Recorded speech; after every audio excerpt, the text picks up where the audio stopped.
All right. Hello. Hi. You're listening to Dress Up Disasters, and I'm Alycas, and I'm with... Circuit. And we're your hosts. Today we're going to be talking about the negativity and positivity within the cosplay community. And you had some wonderful notes about that. Oh, okay. The trend you saw a couple months ago. Yeah, so a couple months ago, really what made me want to talk about this was that there was a trend I saw going around TikTok. It was to some 21 Pilots song or something, where the premise of the trend was cosplayers talking about, like, oh, you thought cosplay was positive and that had these good traits, but let me tell you the dark truth of it. And then they would go to list a bunch of the horrible aspects that you can see in like going to the most extreme going to some of the most extreme parts too, like no real friendships and how everyone wants to use you for clout and this, that, and the other thing. And it really kind of struck a chord with me because those, I'm not going to sit here and say those things don't happen because they do, but to say that in a way that negates the good that comes from this hobby and the people in this community, I think is incredibly ignorant. Yeah. But really smart if you want cosplay as a hobby to die. Because had this been 10 years ago, when I was getting into cosplay and looking into what it is and trying to find people I could do it with so I wasn't alone all the time in my little Hickville town. And I saw stuff like that. And I'm seeing more and more stuff talking about how horrible cosplay is and how toxic it is. I would have run the opposite direction. Same. Yeah. Like, it was hard enough for me to make friends when I was a kid. And being told, hey, like, you're not going to find camaraderie here, you're going to find the opposite, would make me not want to participate. Yeah. And I can only imagine how many potential baby cosplayers saw videos like that, and it dissuaded them to try. And it kind of breaks my heart. Because, like, I'm not going to sit here and pretend like there aren't terrible people in cosplay and that there aren't, catty people who are going to try to use you for clout and are going to just make friends with you so that way they can, use you. Like, I'm not going to pretend that that doesn't exist. But also, that's not everybody. There are lovely, amazing, wonderful people in this community, and you have to look for them. And if all you're seeing is catty bitches and horrible people, you need to look at the group around you and say, maybe it's them. Maybe I need to distance myself from these people because, yeah, they exist, but that's not everybody. And I feel like the overall, it's like a pendulum, right? Like, the community isn't this beautiful sunshine and rainbows and everybody loves everybody and everybody is amazing, but it's also not this horrific wasteland where everybody is horrible and everybody is going to be mean to you and everybody is just going to use you. It's way more in the middle where, yes, those bad people exist, and yes, those wonderful, lovely people exist, and it is so imperative that you build your friendships around people that are going to be positive, that are also going to call you out when you're the problem. And, like... and also friends that won't get offended immediately when you tell them they're the problem. Yeah. Because sometimes you need to have those hard conversations with your friends. Yeah. Even outside of cosplay, not just in general. Sometimes you need to have those hard conversations with people to be like, hey, like, this thing that you did, this thing you said, it really wasn't cool. That hurt my feelings, or that hurt this person's feelings, or whatever. And you should be able to have those conversations with people. And I think that it's really important to remember that in every community, there are good and there are bad people. Just like in the world, there are good and bad people. Like, no matter what community you are in, you're going to find people that are catty and are going to try to use you for everything that you can give them. And there are going to be people that are going to be the loveliest, most welcoming people ever. And it's really about how you curate your particular friend group that is going to heavily reflect on your personal experiences within the cosplay community and any community for that matter. Yeah, to think that there isn't a community or a subculture or a network of people that doesn't have drama, that doesn't have people who are negative, that doesn't have people who use others for various and sundry reasons, is quite frankly a very naive approach. Yeah. Because it may look like certain communities don't have those attributes, but that's because you might not be in it. You know, like, think of when you first saw cosplay, right? Your first thought isn't, oh, you know, there's so much drama here, because you haven't seen any of it. Yeah. You know, when you look at a choir at a local event or a church or whatever, you don't necessarily immediately think in your head, oh my god, these people all hate each other. Yeah. You know? There could very well be infighting, and there very could well be people that don't like each other, but that's not necessarily going to be your first thought when you look at a group of people. Because that isn't... I don't believe that negative traits like that are a people's first instinct. Yeah. Right?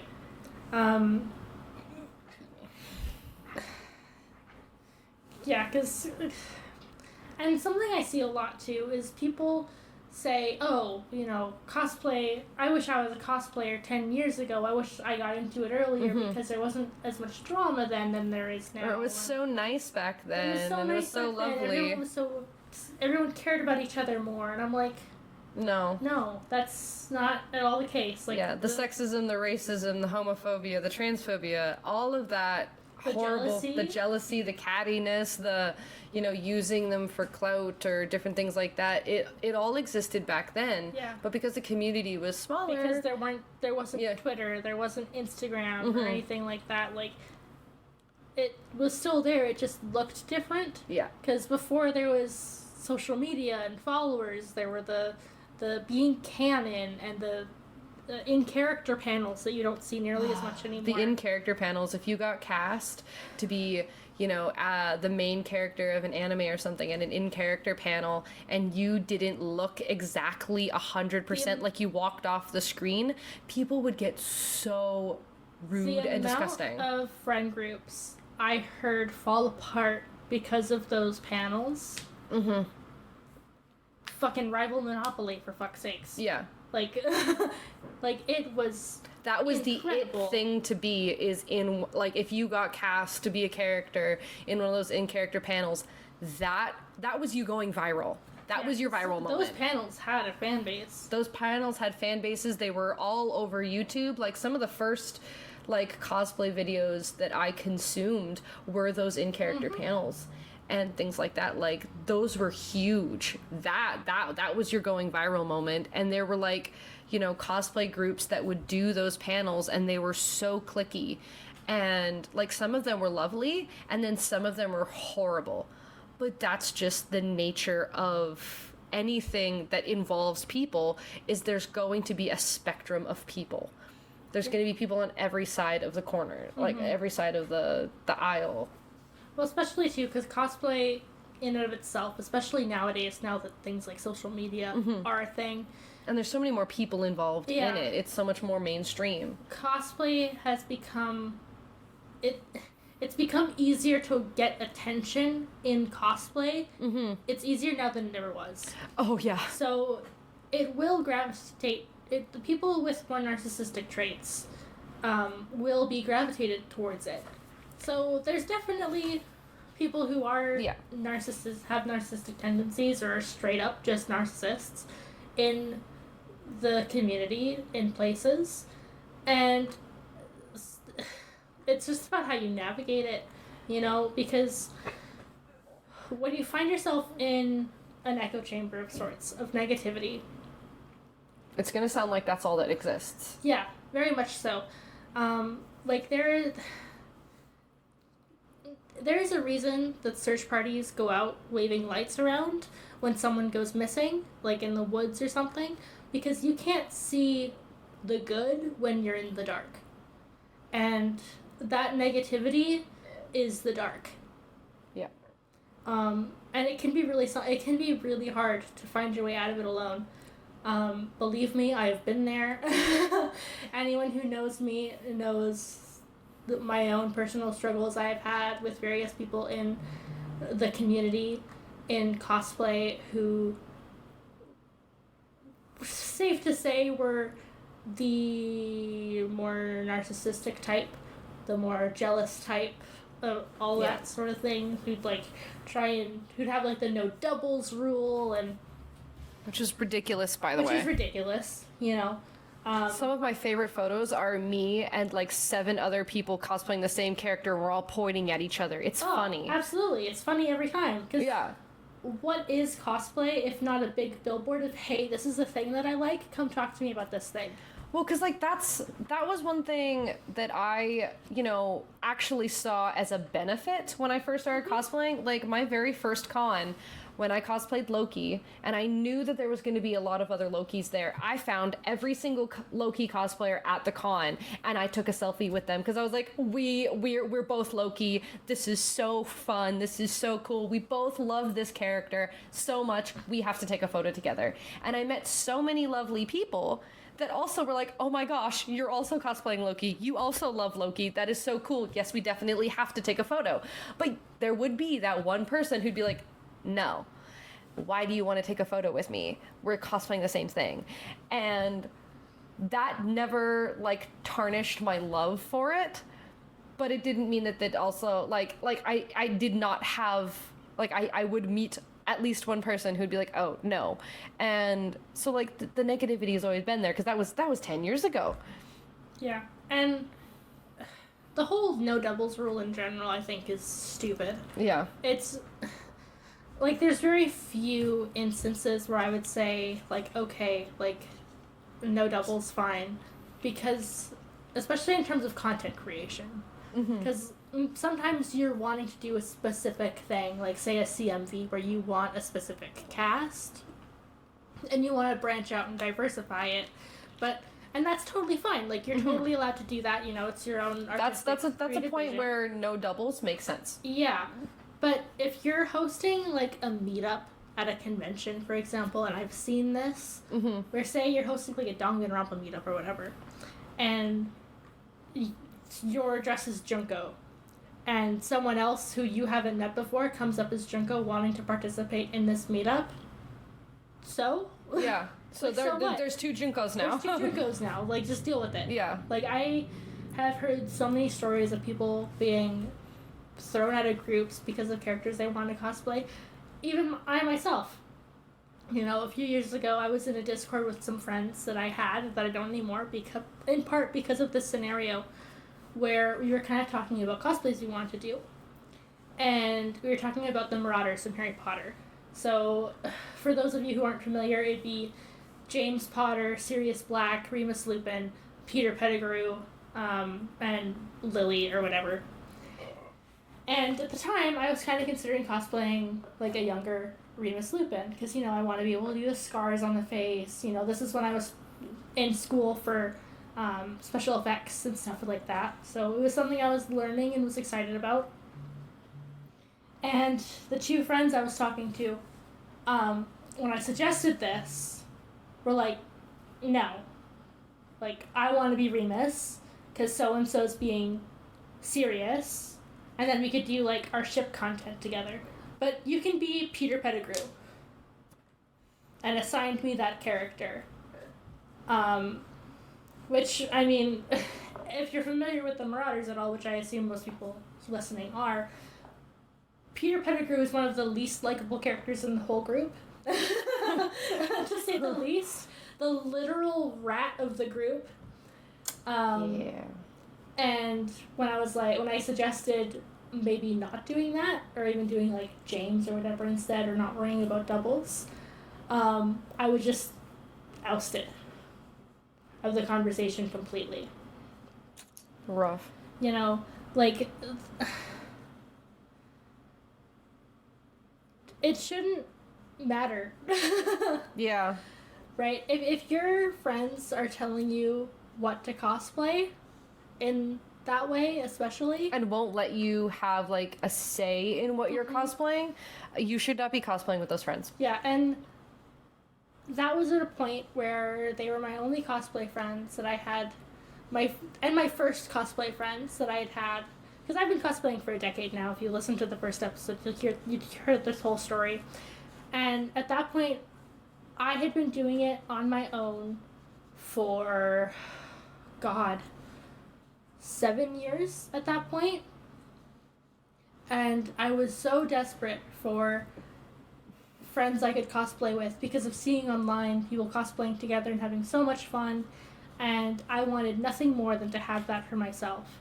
And the city I was living in, there wasn't really like a game store you could go to that would have events like that. There wasn't a club in my school I could go to for that. There wasn't any of that. So when I met these two people, I was like, oh, well, here's my in. Here are my cosplay friends I can have. And I came to realize later that they weren't healthy for me. Mm-hmm. They weren't conducive to my growth, both as a person and a cosplayer in general. And I had to make the very hard decision to leave them behind. Yeah. I mean, there's more to the story than that, obviously. Like, it was quite the to-do, but I won't get into it. You know, it's a second episode story. It's funny because, like, I realize now that the first people that I started cosplaying with, I don't cosplay with anymore, and it ended in not great. Because I started cosplaying with two of my friends that I had known respectively since I was 11 and 14. And we started cosplaying together when I was freshly 19. And so that was back in 2015. And so we progressed together at the same speed. So we were at the same like level. Like I, before cosplaying, knew how to sew. So I did a lot of our sewing for the group, and then they learned how to sew. So my cosplays like looked better sometimes on like the sewing aspects, but we all three of us, you know, started wearing wigs around the same time. All three of us didn't really wear makeup in cosplay. And we all started kind of experimenting with different things in cosplay around the same time.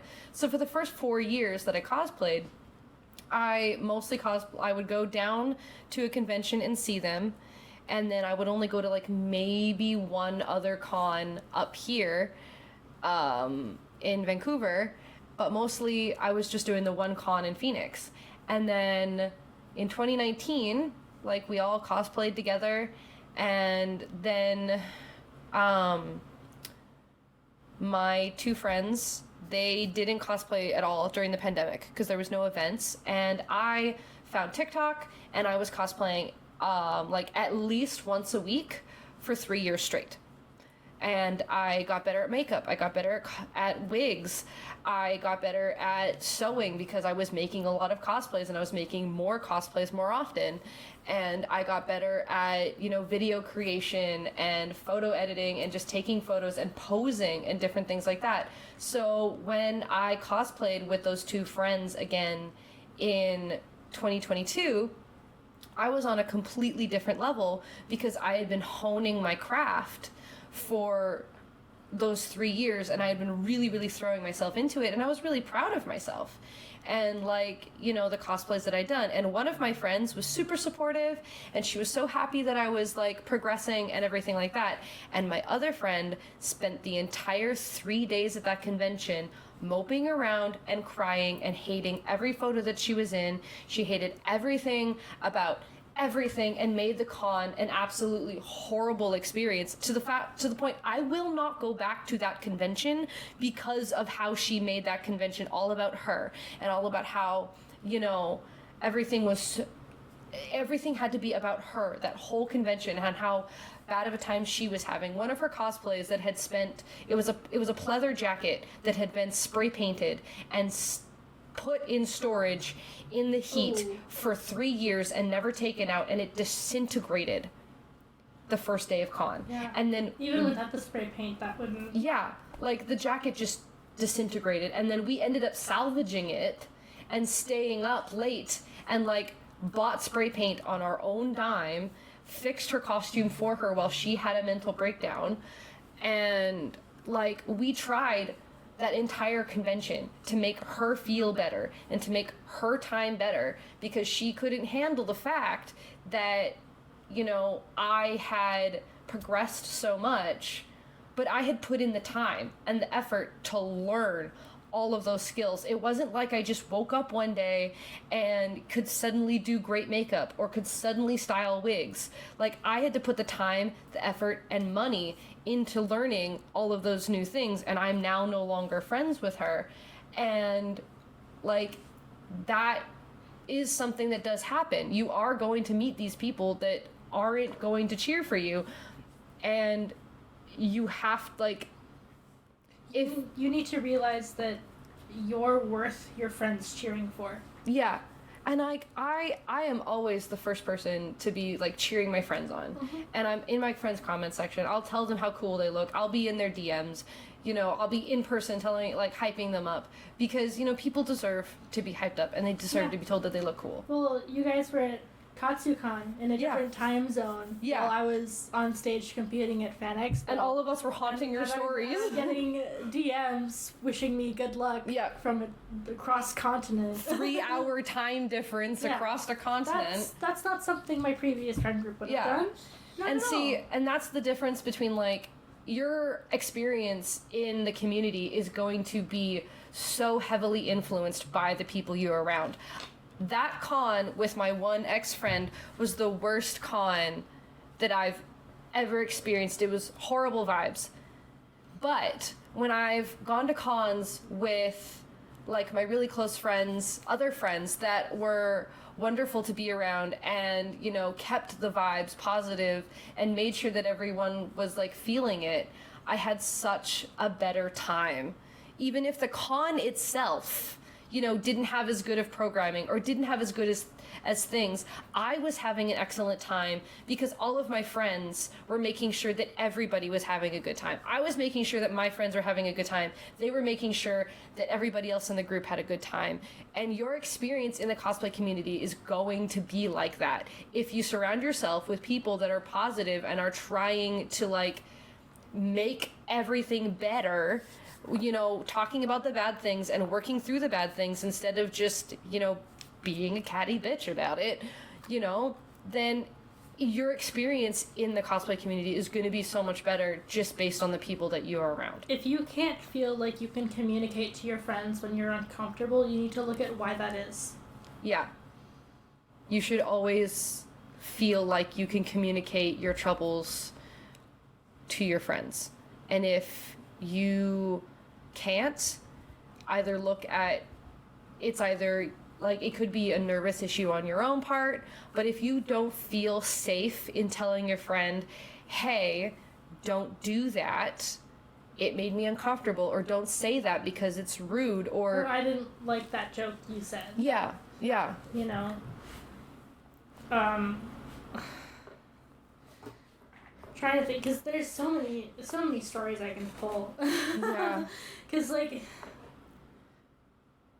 there was a period in time before I met Alycas here and all of the friends currently that I hold dear, between me meeting all of them and that very aggressive friendship, the very harmful friendship to me, going away.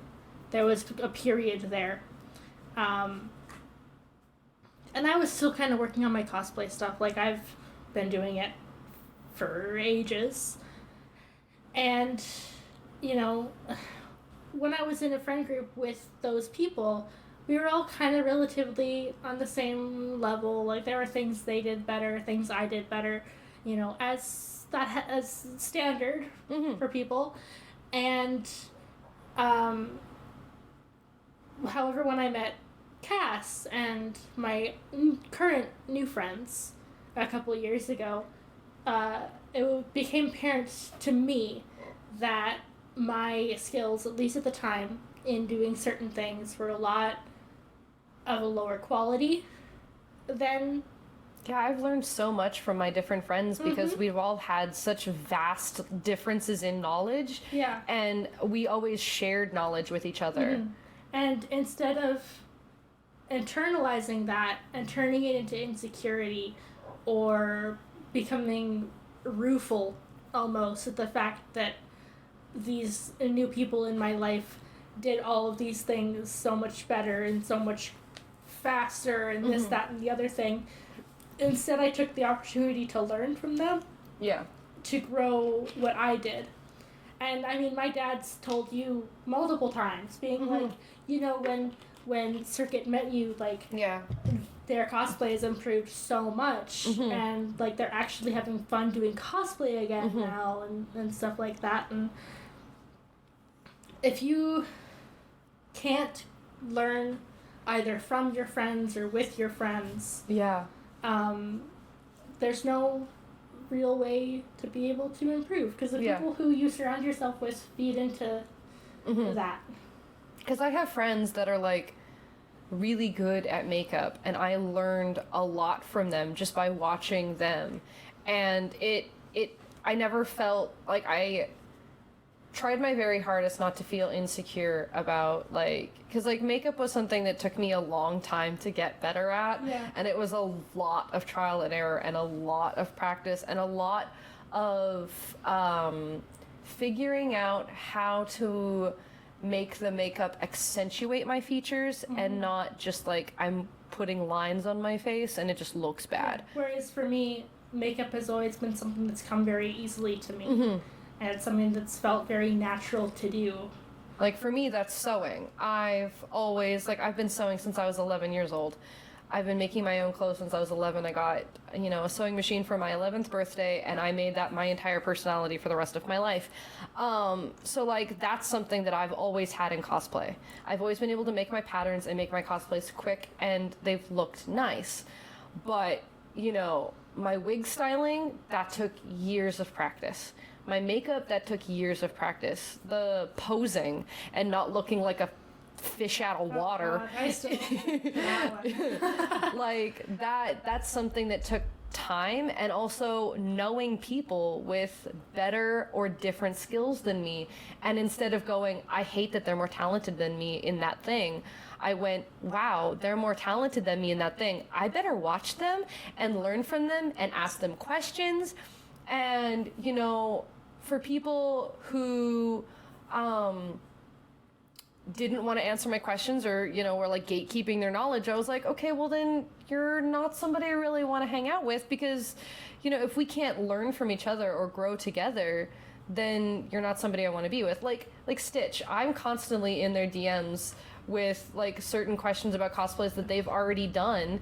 Like when I did Yuri Kotsky, they had already done, like, the costume a couple years ago, and, like, I was a little stressed about, like, fabric choices and making my costume, and so I was in their DMs asking them, like, 1,000,001 questions. Fabric choices are hard to do. Oh, yeah, but they were so sweet, and so, like, answered so many of my questions, and at the time, that was, like, we had barely had a couple conversations, and they were immediately jumped in and were like, yeah, obviously, I'll answer whatever questions, like, I'd love to help, and that was wonderful, and it was so nice, and, like, we were able to grow a friendship from that, and so, like, that's one of the really great positives about the community, is, like, so many people will take the time out of their day and answer your questions, and some people are just too busy or get too many DMs and they can't answer your questions, and some people just won't and want to gatekeep, and I kind of stay away from people that are going to gatekeep the knowledge. With that, though, you also have to be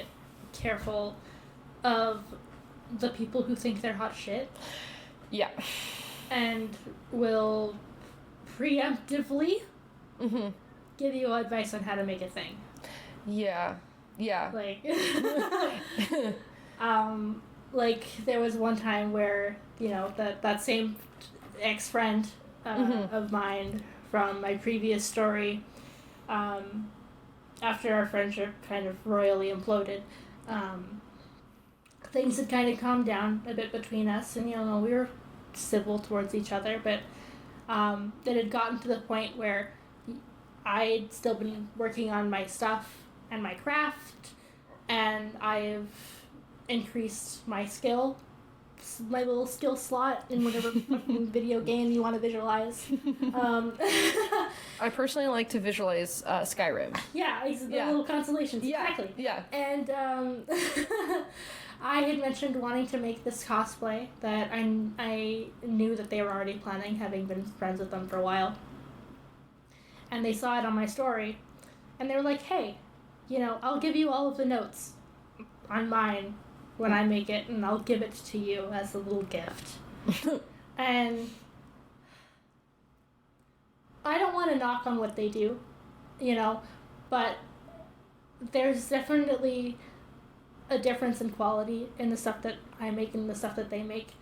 For them saying that There's a better way they could have worded it. there's definitely a better way they could have worded it. If you're gonna work on the same project that somebody else is working on, and they haven't expressly asked for advice, you could hop in and be like, "Hey, I'm also working on this project. What kind of materials are you What kind of thinking? ask them what the materials are, but like, I'm gonna make it out of this. Like, you know, what are you making it out of? Or like, if you have any questions, I might not be able to answer them, but we could probably troubleshoot this together. Or like, do you want any of the research that I've already put into this costume? Yeah, like, do you think it would help? Or like, you know, hype each other up while you're both working on the costume, and that creates such a better environment. And at this point, we hadn't spoken to each other online or in real life in over a year. Yeah, and this is and that's the first time they messaged me ever literally since that event that ruined our friendship. Where it was just like, hey, you know, I know that I know more than you about this, so here you go. Yeah. And, like, there's one friend of mine who does competitions locally, and, like, she learned how to sew recently, and, like, in the past, 2 years, and she's constantly in my DMs asking me questions about how to read a pattern. How do you think we would do this? What do you think would be the best pattern for this? And I am always there to help her, because I am not here to gatekeep any of the information that I have. In fact, I am begging people to ask me, because I have this knowledge locked up in my prefrontal cortex, and I want to help so badly. So like, if you ever have any sewing questions or things, or even wig questions or makeup questions, you can hit me up in my DMs. I want to answer your questions. That friend of theirs did get Best Novice. Yes, she at did. Fan Expo Vancouver. 100% deserved it. That costume was beautiful. So, Alycas here gives award-winning advice. Bro. Just saying. I will cry. No, but like, that's the difference between like somebody, like, if you have the information to give out and you feel comfortable enough giving it out, like, there's a difference between not knowing how to explain how to do something and telling somebody, like, if somebody comes into your DMs and asks, how did you do this thing? And you really just can't explain how you did it, you can just say that. And like, most of the time people aren't going to think that's rude, but I've ran into way too many people who go, well, I took my years of experience to learn how to do this thing, so I'm not going to tell you. That actually used to be a thing in the cosplay community. everything that people would do, like with sewing and things like that, it used to be gate kept so if I had to hard. learn it, you have to learn it. Exactly. It's like if I had, to figure out that you could use cardboard in this way, you have to learn how to, and it wasn't until somebody just started making and putting out tutorials out there on the internet for free that people were able, that like huge gate kept parts of cosplay, kind of started to dissipate. And that is why I'll never hide tutorials or anything like that behind a paywall. I'm like, my information, I learned it from previous cosplayers and previous people for free mostly.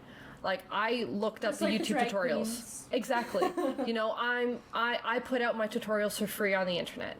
And I'll put out my build vlogs and stuff like that for free on the internet. And if people want to ask me questions, I will answer it for free on the internet, because I just think that it's just so much better that way. That's in part of why we even started this podcast. Yeah. Too. Yeah. To be able to share information like that. Yeah. Whether social or like with material things. Mm-hmm. And like, that's one of the huge positivities of the community, because it was people that came together and said, no, actually, this is stupid that we're all, hiding our information away. That's not right. That's how communities go extinct. Yeah, because when you hide everything away and you won't let people learn about your thing, you're not going to get new people into the community. Like, the community is what it is today, and it is so, like, it's mainstream. I see on my news feed on Google every day a news article about this awesome cosplayer doing this really cool thing, and a lot of the times it's not even like incredibly popular cosplayers. Sometimes it's just a cosplayer that happened to get highlighted for whatever reason. They're often too not incredibly mainstream cosplays. Exactly, that too. Like 10 years ago, if you were to see a major news outlet cover anything cosplay, it was always the most mainstream thing. Yeah, it was usually a Pokemon cosplay. Honestly, it was always the Iron Man. Oh, Iron Man. Actual, working suits. Yeah. You never really saw anything else. It was Iron Man, Batman, and you saw the impressive mech builds and the monster suit builds. Yeah. You never saw the high embellishment builds. Mm-hmm. You never saw the high sewing builds, or the needlework builds, or the wig work builds, or even like the builds with typically like stereotypical feminine female techniques. Yeah. Like, you just didn't see that online. But now you look up a news article from Kelowna Comic-Con, and you're seeing them interview cosplayers who only sewed their costume. Yeah.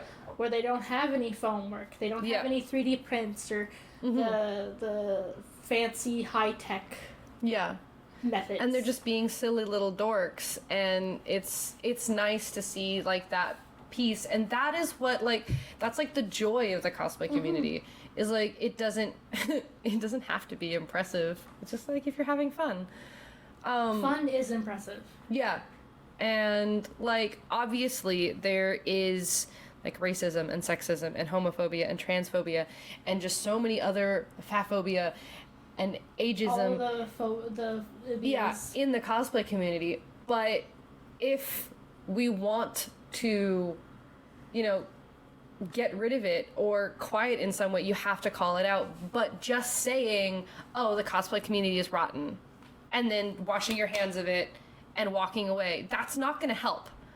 Like, just saying, oh, this exists and I'm going to leave, or I'm just going to be mad about it, is not going to change the fact that it's there. But calling it out and then pointing at the person that's doing the bad thing and going, you can leave, or you can stay, but no one's going to talk to you. And there's also a very important part on that, is that doesn't always have to happen publicly. Oh, yeah. There is teachable moments. Somebody might not realize that a comment they made was ageist.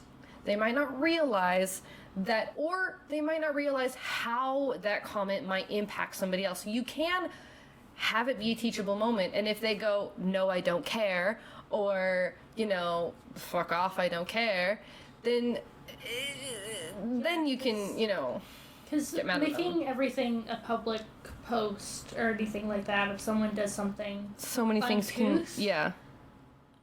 it just feeds into the problem. Yeah. There almost every day I can go onto Instagram and I'll There'll be be some watching through my call-out stories post. and there'll be some Yeah. call out post. You know, there's been call out posts From the kind of con we were just at on from Saturday. Has there been? Yeah. Jesus. Yeah. That's news to me. Yeah. But like, you've been canceled for being minor coded. Yeah, when I was You know. 25, somebody, like a bunch of teenagers on the internet tried to cancel me for being minor coded because they didn't like I was cosplaying adult characters because I was an adult when I looked like a minor. And they didn't like it and they tried to cancel me for it. And it's important to note that they weren't doing anything sexual in these costumes. They were I was simply just wearing them. I was just wearing an adult cosplay. A character who was an adult and not even a sexual cosplay. This man is in a full trench suit and suit. I was cosplaying Dazai. Oh. And yeah, literally I was cosplaying Dazai and these teenage kids were like, they were like, it makes me uncomfortable that you're cosplaying an adult. And tried to cancel me for being minor coded, and it did pick up a small amount of traction, but I just kept kind of laughing at it, and everyone kind of went, okay, this is actually stupid. But there was other cosplayers at the same time who were getting hate and flack for happening to look like they weren't of legal age and cosplaying different things, and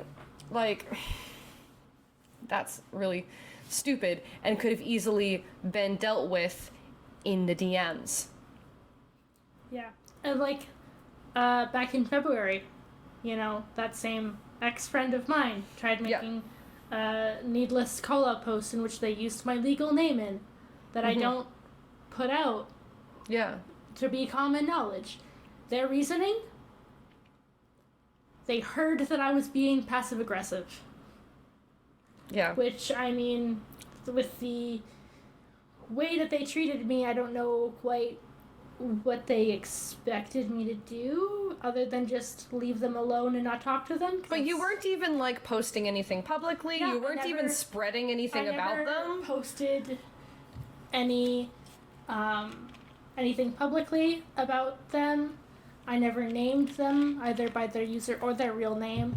I never spread any needless rumors. And it would have been so easy for them to just go into your DMs and be like, hey, are you spreading any things about me? Or what is the problem here?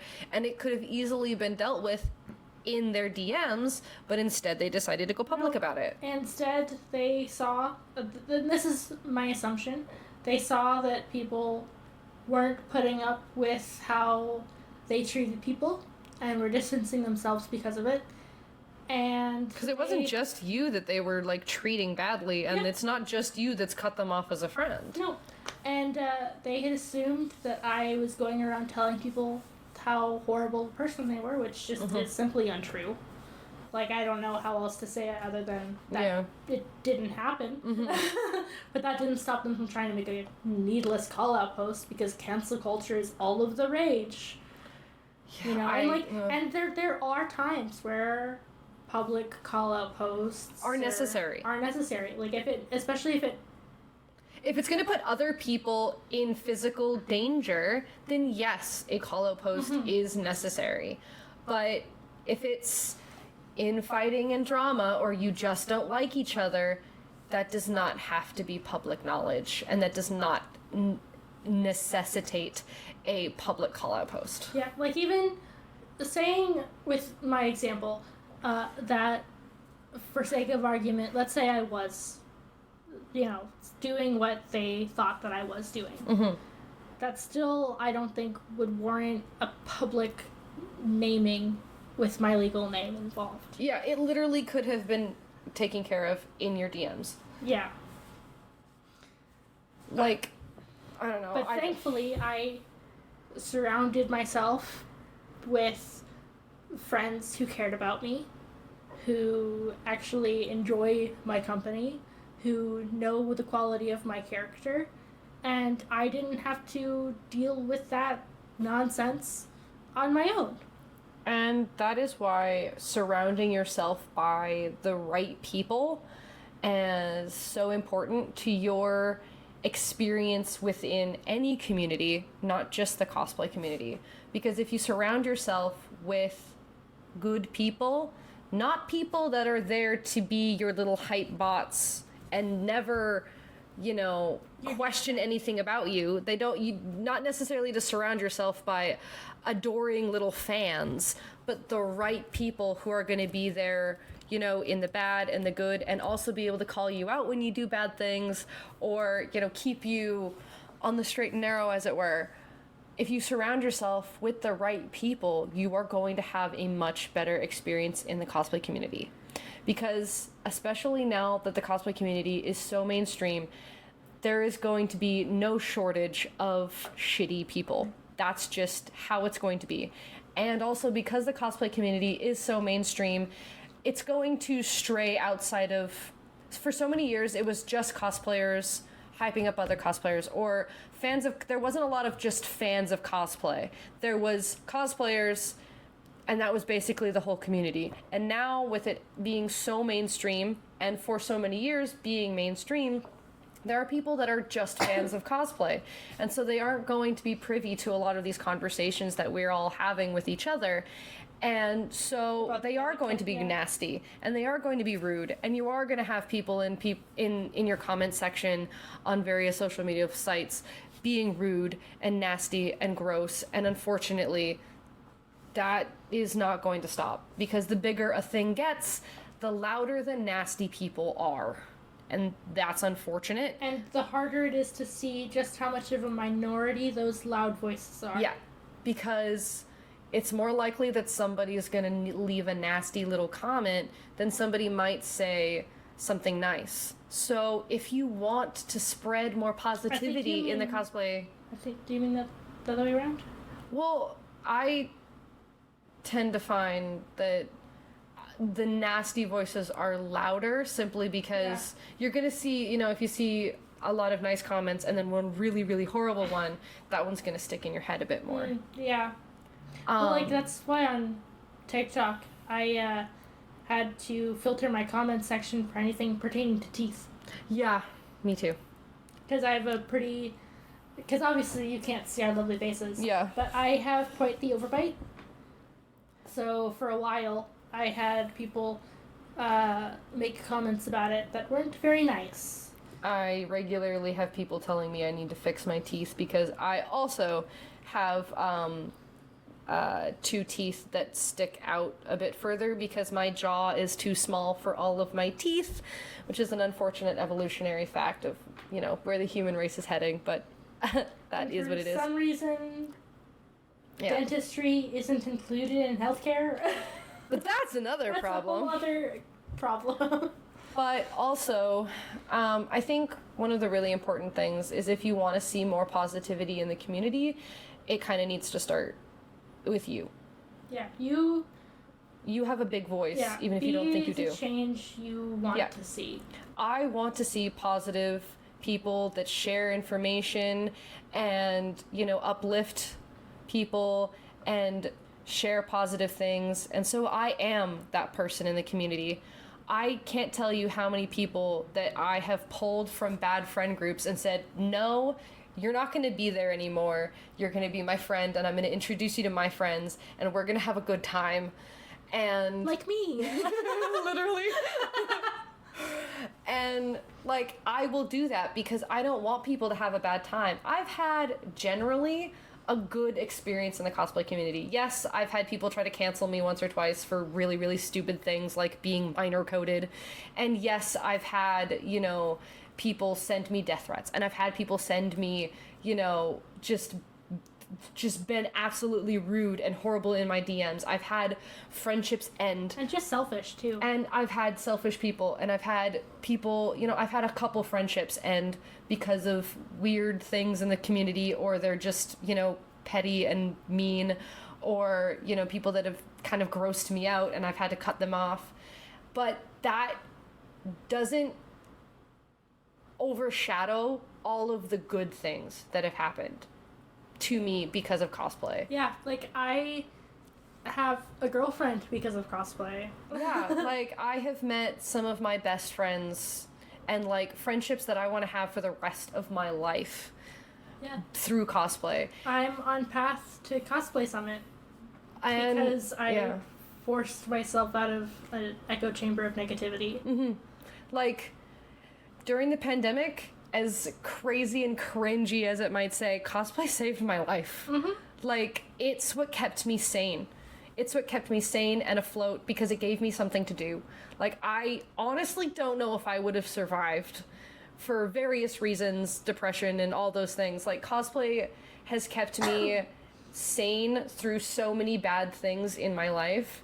And it is a silly little hobby, and I get to dress up as fictional characters and run around and be dorky and silly with my friends, and I love it. It's also one of the few hobbies that can grow with you. Yeah, I have learned so like, many things. If you're like a comic book nerd, for example, and like you're only ever interested in comic books, if you fall out of comic books, you're out of that hobby. Yeah.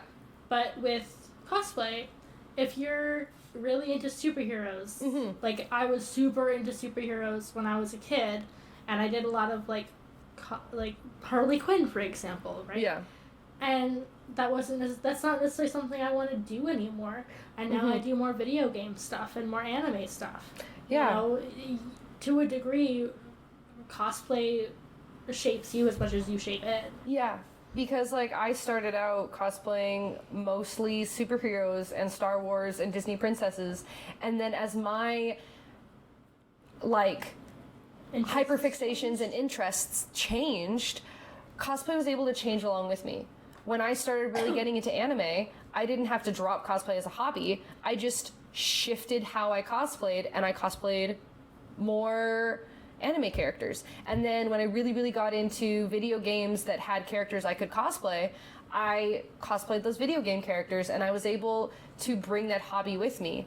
And cosplay is also a hobby that gives me an outlet for all of the creativity that I want to do. I love sewing. I love painting. I love designing. I love being able to use cosplay as the outlet for all of my creative needs, because without it, I think I'd just go insane. I need to get it out of my head. Because, like, yeah, if doing the more canon designs brings you joy, go and do the canon designs. If you want something to do that's more creative, cosplay OCs. Yeah, because right? I've cosplayed OCs, or I've done original designs of different characters. Too, yeah. And, like, I let, you know, whatever I'm feeling in that moment really, like, shape, like, how I do cosplay. Like, sometimes I really just want to build a prop. I don't want to do any sewing, and I'll buy a cosplay, but then I'll build the prop. And sometimes I don't want to build the prop, but I really want to make the cosplay, so I'll buy a prop. It's also a really easy way to, like, play around with gender. And your confidence. With less questions about it. Yeah. Like, that is how I came to find out that I'm not a cisgendered little girl. Because you just dress that way. Yeah. Well, because, like, when I first started cosplaying, I gender bent all the characters I did. Everybody, if I was cosplaying a guy, I made him a girl. And then Castiel came along, and I was like, man, I really want to just, I just want to do the We're beard. Really outing ourselves as Oh my super god, fans yeah, in the yeah. first two I episodes. was a super Hulak person, So but funny. like, I did that first Castiel cosplay, and I was like, wow, I kind of really like the way I look like as a guy. And then I did Clark Kent, and then I, you know, just through the years cosplayed more and more guys, and I realized I like this a lot actually, and it was a little too much. It was a safe way in my household, being raised hyper-Christian, to experiment with my gender without alarming my parents. Yeah, but, you know, gender expression in cosplay is... We can get more into it in a future episode, because there's so many layers things to it. But one of the things that I think that's, like, most... helped me in my every day-to-day life with cosplay is my confidence. Mm-hmm. Oh, yeah. I'm way more confident in myself as a person, and I learned, like, confidence taught me so much about me. Like, cosplay taught me so much about myself as a person, and I was able to grow and experiment in my style and my fashion, in different things about myself through cosplay. I was able to experiment with different makeup and how I wanted to put makeup on my face and things like that through cosplay. Like, there's so many positives that you can like learn about yourself and experiment in safely in an environment where it's welcomed and, you know, celebrated, that you can like experiment with so many different things. Yeah. Something I also love too is the barrier to the entry barrier is so low now. Is so it's low. It's easy. But it's always been low too, yeah. right? Yeah, like cosplay is so easy to get into because you can get into it as hard and fast as you want. But not even that, but like you hear a lot of on the online interviews with other cosplayers when they're asked like how much it costs to do X cosplay or whatever. Yeah. And they give some outrageous number. Like my Molly Mock cosplay, that's like $1,500 worth of supplies and effort that went into that. But it doesn't have to be that expensive if you don't want or you need it not to be. Yeah, like you could easily go to the thrift store and buy a bunch of things and then just alter it really quickly or throw an outfit together that way. Or you can go and you can buy, you know, a 3D printer and 3D print an entire Iron Man suit and then wire it and spend 15, you know. I wouldn't necessarily say that's entry level. No, but like you can go as hard as you want in it. Yeah, because like as a 13-year-old, I could still afford to put costumes together without having a job. Well, at, you know, 18, 19, working my first job, minimum wage at McDonald's, I was able to afford, you know, starting cosplay and making my costumes and going to conventions because the entry was low enough. And like a lot of my early cosplays were things that I got at a thrift store. A lot of my early cosplays were made from bed sheets. They still are. At least the mock-ups. Well, actually, even still, like some of my linings. And if the bed sheet is nice enough or the cosplay is like doesn't need something super crazy, it still will be made out of things that I got at a thrift store. I a lot of times end up going to a thrift store first for some of my fabrics because it's like because people. Bed sheets. Old people curtains. die. Yeah. And old people have fabric stashes. Yep. That family members don't know what to do with. Some of my most beautiful fabrics that I've ever bought were things that I got at a thrift store. The velvet I have for Sailor Jupiter, that was a whole whopping $5. Yeah. So, like, you can go, like, cosplay can be very expensive. It can also be pretty cheap. Like, I have a bunch of high-Q uniforms that I bought that were like a $20, $25 uniform that I got off of AliExpress. And then you get like a $20 wig, and there you have a high-Q cosplay that you just spent $45 on, and that's it. Or you can buy the Genshin cosplay from Doki Doki and spend $300 on the cosplay and have this beautiful, gorgeous costume. It is up to you. And that is one of the beautiful things about cosplay, is it is always up to you how you express your cosplay. Yeah, and going back to like having positive friendships in cosplay, having friends in... I have never met someone who hypes their friends up more than cosplayers do. So true. Like,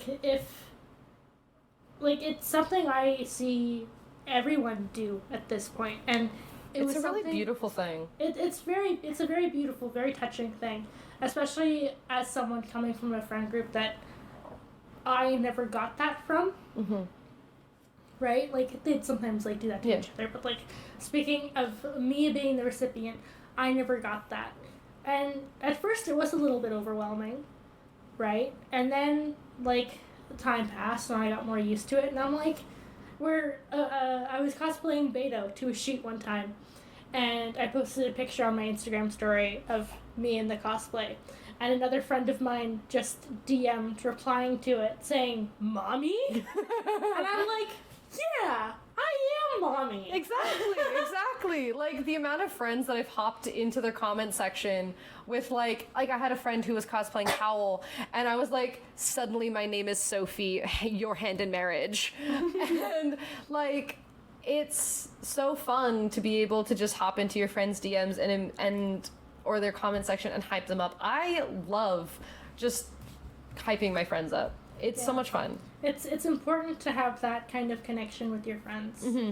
And, you know, sometimes you meet people who you want to be friends with, who they aren't necessarily bad people, but they're not necessarily someone you connect with fully in that way. They're not necessarily good for you. Yeah, and that's fine. There's nothing wrong with that. There's a lot of people that I really, really wanted to be friends with, met them and were like, actually, this isn't for me. And it's not because they were a bad person. It's not because there was anything wrong with them. They weren't mean to me. We just didn't jive as people. Yeah, and that's totally okay. Like, you're allowed to say no to friendships that they wouldn't be bad, but they also wouldn't necessarily be great, or because I've also declined friendships on the facts of they're trying to come to me in that sense, and I was like, nah, actually, this isn't for me. Yeah, because friendships and all relationships are very much a two-way street. Mm-hmm. Where you give this, at least in my view, where you give as much as you get, or that's the ideal. And if you don't feel like you can give what you get back, or that you're not getting what you give, it's okay to find other friends. I'm not necessarily saying you have to, like, write off those other friends completely. It just... You can pull back. You can pull back from that. Because, like, one of the things that I was heavily raised with, and anyone with a Christian background is going to know what I'm going to say, but it's, treat others how you want to be treated. The golden rule. The golden rule. I hate the golden rule. Because there's two ways you can look at the golden rule. One, where realistically, you both person A and person B are following the golden rule. They're both treating each other with respect. But the other way people will look at that as, oh, you know, this person's giving me respect. That's cool. Awesome. I'll take all the respect they can give me. Because what I have had happen to me and what I have seen happen to others is it's like, oh, you know, I want to be respected in this way, so I'm going to continue to show this person the respect I want to see from them. Yeah, but again, it's a two-way street. But they're not giving it back. Like, they're being maybe actively hostile towards me, and I'm like, but this isn't what I want, so I'm giving this back. The golden rule, I find, traps people in that mindset because... I think the best way to look at the golden rule is, like, treat... in the sense of, like, take it at face value, treat others how you want to be treated, and if they aren't treating you that way, you step back. Yeah. If you're gonna give somebody respect and they aren't gonna respect you back, it's like, okay, this is how you want to be treated, you provoke that respect. Yeah, because back when I was in Sunday school, the way that the golden rule was pitched to me was that no matter what the circumstances are, you treat that person how you want to be treated. That was how it was shown to me, but later on, I realized, got me stuck in friendships where they took and took and took and took and took until I snapped. And it wasn't until later in life that I realized that it was a two-way street. Yeah. So, like, if you're treating somebody how you want to be respected, you treat other people how you want to be treated, but you have to look at them in that same way. So, like, if they aren't going to respect you, if they're going to be mean and rude, then it's like, okay, well, you're not worth my time in putting in that I can be a lovely person. It's I'm going to quote Bang Chan from Stray Kids right now. It's like, if you respect me, I'll respect you. If you don't respect me, I'm not going to respect you. And that's kind of how I see the golden rule. I will give what I will always preach that. Yeah. But not the golden rule. Yeah. Especially because like with the golden rule, it's always like, if someone treats you poorly, you know, just assume they're having a bad day. Like, but what if it's every day? Yeah. And no one ever has an answer for what if their bad day is every day.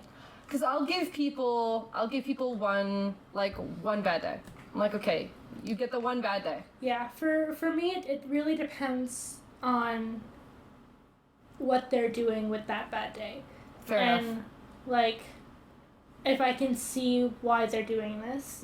But then again, I've also been trapped in many a toxic friendship, so maybe that's not the best way to go about it. I've been trapped in a lot of toxic friendships or just toxic situations where people have absolutely used me for everything that I'm worth, and I have been trapped in financially and physically taking care of a lot of people. So it's I totally understand where you're coming from. But I guess I just have way too much of a bright outlook on life. But maybe that's just because I want to be the good I see in the world. Well, that's why I give people too many chances. Yeah. You know, because I so easily see where people are coming from when they treat me like garbage. Mm-hmm. Or when they do something that's unfair to me. I'm like, okay, well, this happened, so that's why this happened. Yeah. But there comes a point where you can see why someone is treating you poorly while acknowledging that you shouldn't be treated poorly. Yeah, fair enough. You know, and that's a balance that can be very hard to learn, and even harder to act on. Oh yeah. It's years of just essentially experimenting with how far you're willing to go. And I've realized as the years go by and as I get older, I don't bend nearly as far as I used to. Yeah, that Jesus is getting shorter and shorter for me as well. Oh yeah. Yeah. I don't bend nearly as far. I'm like, okay, you want to wrong me? That's it. You're done. Yeah, you're done. Yeah. You're done. Yeah. People get one good chance with me, and and it's not like I'm going to be vindictive after somebody has done something, because No. indifference is so much worse than hatred. And being vindictive, it gets you nowhere. it gets you nowhere. Absolutely Nowhere good, anyways. Mm-hmm. Once you go down that path, it's really hard to get out of it, and you lose all trust with the people around you. Mm-hmm. And I think that's where a lot of like the negativity comes within the cosplay community, is people go down that path, and then it just makes them jaded. Yeah. And so then you get all of these like really horrible toxic people who have gone down those paths, or let the bad things that happen to them shape them into a bad person. Because I have buckets and heaps of trauma, but I choose to be a kind person every single day. It is an active choice for me to be nice and kind and treat people with respect. And I think so many people would go so much further in life, and the world would be such a better place if people just chose kindness every single day. Mm-hmm. Yeah. And there was one thing I said to someone once, because back in that old friend group I've mentioned a couple times throughout this episode, when things kind of hit the fan, that ex-friend of mine in a group chat posted this big long novella detailing and trying to explain how much of a horrible toxic person I am, and it was all, fairly unfounded. Like, I'm not going to say I did everything perfect, no one can, but it was the post was definitely very unwarranted. And at the time when they made that post, they were sitting right next to another friend of mine, and after that post was made, I've just wrote them both off, because while that other friend who was sitting next to them when they typed it didn't say anything against me, they didn't say anything for me. And when they messaged me a couple months later apologizing, before I was really ready to forgive them for not saying anything and just kind of silently agreeing, because silence is agreement. Mm-hmm. They were talking about how it was hard for them to say something because they were right there, and something I told them at the time was, doing the right thing is really easy, but that doesn't mean it's any less important. Yep. Sometimes doing the right thing is the uncomfortable choice, but it reaps the best rewards or results. Yeah. And being a good person isn't easy, and doing the right thing is rarely like an easy little thing. It's not like just like that. You have to actively choose it, and you have to actively work at it, and it's not easy. Yeah. And since then we've kind of made amends and everything, but it was definitely something that hurt a lot, because if someone is hurting someone you care about, like say it's a friend hurting another friend of yours, like you're a trio or a friend group or something, and one friend is treating another one of your friends unfairly, if you don't say anything about it, that friend that's being hurt sees you as complicit. Yeah. They see you as someone who's in agreement of the treatment that they're getting. The best way to make that friend feel welcome, feel comforted, is to say something. Mm-hmm. And yeah, sometimes that, every time, that's easier said than done. Yeah. Especially depending on the dynamics of your group. But it is no less important. And it also hails back to, if you don't feel safe speaking out against somebody who's being rude to another friend in your friend group, then you need to evaluate that friendship, and you need to evaluate why you don't feel safe speaking out against that kind of person. Relationship is something that's important to you. Yeah. And evaluate why that is. Because it's very important that everyone in a friend group feels welcome and safe. And if you don't feel safe with a friend, then you should be evaluating that. A friend group is a community in its own right. Yeah. And communities can only thrive based on how well everyone in the community works together and treats each other. And so every friend group within cosplay community, and any community, is a microcosm of a community as a whole. And so if you can't even navigate your own friend group, how are you going to expect yourself to navigate the entirety of the cosplay community? And I think that's where a lot of people kind of get hung up and can see the cosplay community, or any community, as like inherently negative or inherently this wonderful, beautiful thing. And I think it's easy to get caught up in like the pendulum of, some people seeing only the best and the brightest things of the cosplay community, and people only seeing the worst. And if you can't navigate just like the small idiosyncrasies of the little parts of the community, then it's really hard to navigate like the big parts of it. Mm-hmm. And if you don't feel safe in a thing, then you need to talk about it, or find, like, if your friend group is, if all you see in the cosplay community is catty bitches, and that's the only thing you've ever interacted with, then you need to evaluate why that is. Yeah. And maybe leave that particular group of people.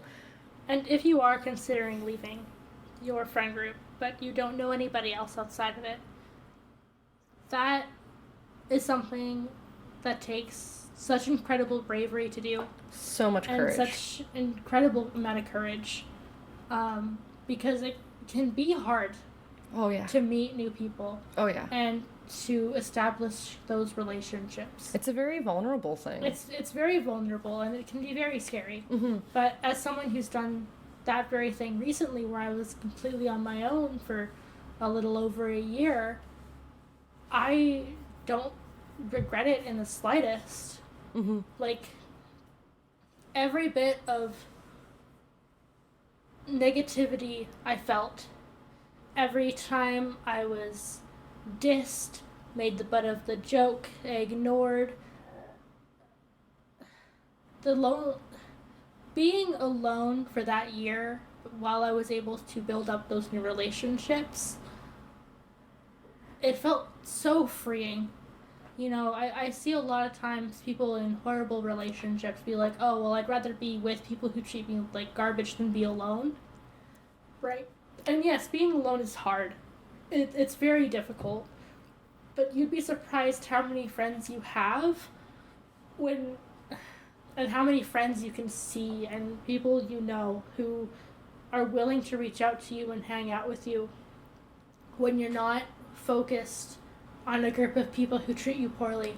Yeah. Because people who treat you poorly being in a relationship with people who treat you poorly is the most isolating thing. Yeah. It is more isolating than being alone. Because you're so caught up all of the time in how they treat you and trying to navigate how they treat you that you can't see anything else. Mm-hmm. You can't see... You're blinded.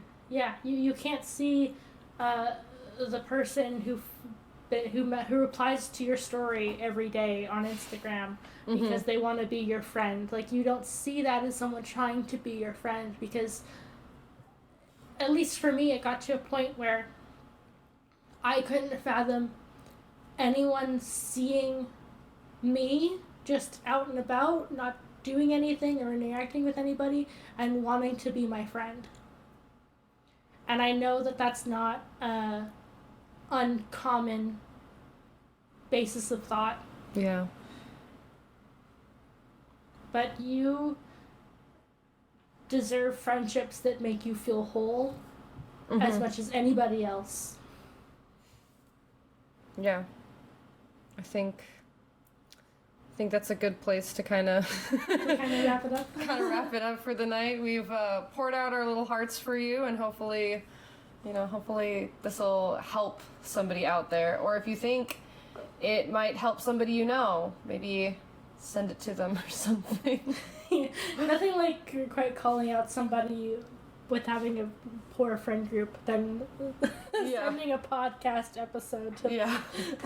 or if it might help a friend to get out of a poor friend group. Or even if this episode helped you learn how to help somebody navigate getting out. Yeah.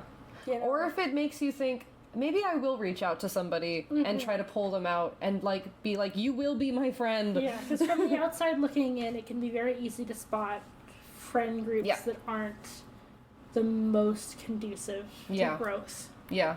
Or to positive growth. Mm-hmm. So if you see that someone is being treated unfairly, feel free to say something, but you don't necessarily need to be like, hey, your friends treat you like garbage, because that's not going to get anywhere good. No, that'll get them pulling back immediately. Yep, getting, just an invite to get coffee or hang out at this Show them what a good friendship can be. And then they will realize the bad friendships. Eventually. Yeah. So, if you want good things to be in the community, it has to start with you. If you see something, you can call it out or go into their DMs. Don't let the rot fester. Deal with it. Yeah. Just like cheese. The cosplay community is just like cheese, where you cut off the mold. Yeah. If you want the cosplay community to be better, if you want to see the good that can be in the cosplay community, because I've seen it and it's wonderful, then you have to address the bad, and you can't let it fester. You can't let it just be. If you just let it be, it's just gonna grow. And unfortunately, there'll always be a bit there, but if we say no. Yeah, something I love about the cosplay community is how good it is, relatively, at self-policing. Yes. Yeah. I have not seen a community so on top of self-policing. Yeah. It's actually incredible. You'll see on YouTube in general, say a content creator does something horrible. Give it 6 months and they'll come back. And they'll have a fan base. Yeah. But if a cosplayer does something equally as bad, they're gone. Yeah. I'm reminded of the... even if they move across the country. Well, I'm reminded of a couple years ago on TikTok, the Clap Daddy Infernum Asylum things that was going on. Oh. Yeah. The one is off completely. Like, he's no longer on social media. Yeah. And the other... I know he still makes stuff, but oh boy. Yeah. Snow the So. Salt Queen, another one. Yeah. Where you just don't see anything of anymore. Like, Yeah. she's tried to come back a few times, and Cosplay Community was like, no. Yeah. Yeah. So, yeah, with closing thoughts being, be the good you want to see in the world. Yeah. And this has been Dress Up Disasters. this is... Thank you for your time. Hopefully you enjoyed yourself or learned something. This episode ran a little late. Yeah. If you have any thoughts on today's topic, We would love to talk about it. yeah, Yeah. feel free to message us or email us at dressupdisasters@gmail.com. We'll love to hear your thoughts. If you have any recommendations for future episodes, also send us an email. If there's anything you want us to talk about, we love to yap. We love yapping. Absolutely love yapping. Big So please yappers do. over Yeah. here. It's once again dressupdisasters@gmail.com, spelled pretty much exactly like it is on whatever platform you're listening to.